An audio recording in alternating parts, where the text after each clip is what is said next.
We are well over halfway through 2015, so in this video, I'm going to take a look at the top 10 PC games of 2015 so far. Keep in mind, if you're watching this video at a later date and a game like Metal Gear Solid 5 has come out and it's very good, that won't be present on this list because as of recording this video, Metal Gear Solid 5 is not out yet. So with that being said, let's get right into this countdown with number 10. Number 10, Wolfenstein: The Old Blood. Serving as a standalone expansion to 2014's Wolfenstein: The New Order, Wolfenstein: The Old Blood is a budget title priced at around $20. It's not a very long game, but it's still a serviceable shooter that if you want a quick shooter to play and it's very cheap, it's only around 3 to 4 hours long, but it's got some good cover mechanics. It's got a variety of weapons you can use, and if you don't want to spend, say, $40 on Wolfenstein: The New Order, check out The Old Blood, and if you enjoy that, you can pick up 2014's New Order as well. The Old Blood is a fun, albeit short game that you can just pick up and play, and you can beat it in one sitting and be done with it, but it's still a pretty fun experience. Number 9, Ori and the Blind Forest. An indie title, Ori and the Blind Forest is a 2D side-scroller, but it's actually got a lot of content, and there's a lot of hidden secrets and stuff to do, and it's got a very unique art style. While the graphics aren't amazing in the traditional sense of having big explosions and big set pieces, Ori and the Blind Forest substitutes that with a great art style. It's a gorgeous game to look at, and it's a fun 2D side-scroller. If you're tired of, your gritty action, first-person shooter type games, check out Ori and the Blind Forest. It's an indie title that deserves some recognition. Number 8, Dying Light. Dying Light is an open-world survival horror game developed by Techland. The game has a lot of content. The world isn't huge, but it definitely has a lot of pathways you can do and a lot of stuff you can find.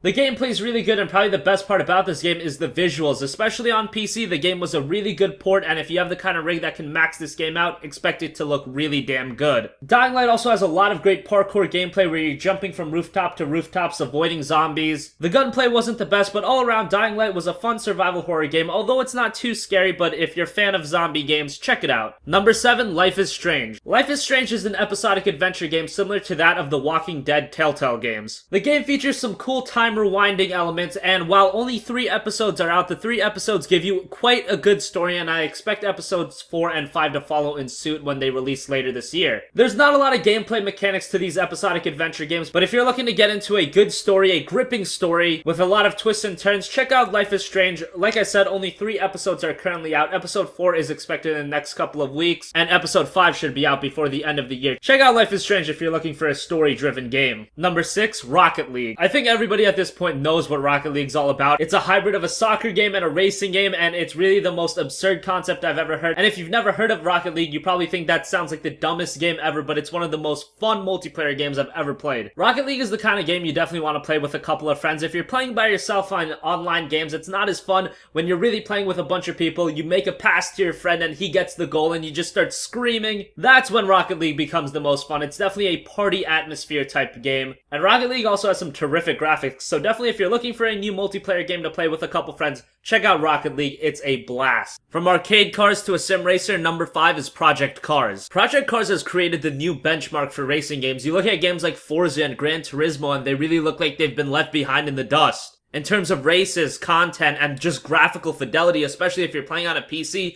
the game looks amazing. The sound is great and the game feels fantastic as far as the gameplay goes. If you're looking for a new sim racer to play, don't look any further than Project Cars. It is amazing. Number 4, Cities Skylines. Obviously seen as a competitor to 2013's SimCity, City Skyline is a modern take on the classic city simulation type games. And while many were left with a bad taste in their mouth with 2013's release of SimCity, City Skyline fills that void completely. It has a wealth of content and that's amplified even more with the extensive mod support. You're gonna have endless hours upon hours of content. Like I said, if you were disappointed by SimCity, check out City Skyline. You can pick it up on Steam for only $30. Number 3, Pillars of Eternity. Pillars of Eternity was developed by Obsidian, who are famous for Fallout New Vegas. This game was kickstarted with a crowdfunding of over $4 million, making it the most successful kickstarted game at that time. Pillars of Eternity is seen as a spiritual successor to games like Baldur's Gate and old-school classic RPGs. And if you're a fan of games like Baldur's Gate, Pillars of Eternity is a complete love letter to you guys. Although not a graphical behemoth, Pillars of Eternity features an old school style, featuring all the kind of gameplay you would expect from those old school RPGs, but modernized to also let new players enjoy the game as well. It's got a lot of content, and there's reason to go back and play the game multiple times with different classes you can play as. Pillars of Eternity is one of the best RPGs so far in 2015. Number 2, Grand Theft Auto 5. Now yes, Grand Theft Auto 5 at this point is almost 2 years old. The game had already come out on Xbox 360 and PlayStation 3, and then the game came out on PlayStation 4 and Xbox One, and us PC gamers were left waiting and waiting. speaking. But when PC gamers finally got their hands on Grand Theft Auto 5, the wait was worth it. Grand Theft Auto 5 on PC is by far the definitive version of the game. But unlike Grand Theft Auto 4, Rockstar completely knocked it out of the park with the port for Grand Theft Auto 5. There were so many different settings you could adjust to get the perfect experience for you, and the game ran like a champ. If you had the rig to run in maxed out 60 frames per second, it looked amazing. And outside of that, everybody already knows how amazing of a game Grand Theft Auto 5 is, and on PC, the greatness of Grand Theft Auto 5 was just amplified tenfold. If you've already checked out Grand Theft Auto 5 on the PlayStation 3 or the Xbox 360, check it out again on PC. I'm telling you guys, it's totally worth the money. And finally, number one, which should come as a shock to no one, The Witcher 3 Wild Hunt. I've already said my piece on Witcher 3 in so many of my videos, but let's go over it again. What I consider The Witcher 3 is the perfect single-player experience. It's got a gigantic world to explore with so much content, nearly 200 hours of content. The story is amazing, the graphics is amazing. This is what every single-player RPG should aspire to be. On top of that, CD Projekt Red nailed the port. If you got a nice PC to run this game, the game looks absolutely gorgeous, and it's the final chapter of Geralt of Rivia's tale. If you guys don't want to spend $60 on Witcher 3, maybe check out Witcher 2 first, because Witcher 2 is also amazing,